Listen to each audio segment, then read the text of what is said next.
सबसे पहले बात करेंगे 2 रोज़ा दौरे उज़्बेकिस्तान, मुश्तरका इक़दार और रोशन मुस्तक़बिल के लिए मिलकर काम करने की ज़रूरत के अज़्म का यादा है। वज़ीर आज़म शहबाज शरीफ 2 रोज़ा दौरे पर उज़्बेकिस्तान पहुँच गए। पहले रोज़ ताशकंद में यादगार आज़ादी का दौरा किया। उज़्बेक वज़ीर आज़म अब्दुल्ला आरिपोव ने मेहमान का पुरतपाक इस्तकबाल किया। वज़ीर आज़म शहबाज शरीफ ने उज़्बेकिस्तान की तरक्की और चैलेंजेस से निमटने की सलाहियत को सराहा।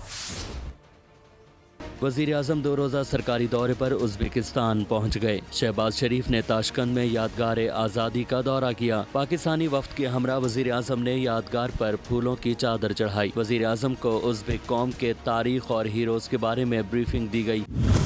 वज़ीर आज़म ने उज़्बेकिस्तान की तरक्की और चैलेंजेस से निमटने की सलाहियत को सराहा और इसको पाकिस्तान की आज़ादी और तरक्की की जिद्दोजहद के साथ मुमासिल करार दे दिया। वज़ीर आज़म ने कहा कि दौरे उज़्बेकिस्तान रोशन मुस्तक़बिल के लिए मिलकर काम करने की ज़रूरत के अज़्म का इयादा है। नायब वज़ीर आज़म इसहाक डार, वज़ीर इत्तलात अता तारड़ और जाम कमाल वज़ीर आज़म के हमरा हैं। वज़ीर आज़म अपने दौरे के दौरान अहम मुलाकातें करेंगे, जहां कई मुआहिदों पर दस्तखत होंगे। सब्सक्राइब करें और बेल दबाएं ताकि कोई खबर रह न जाए।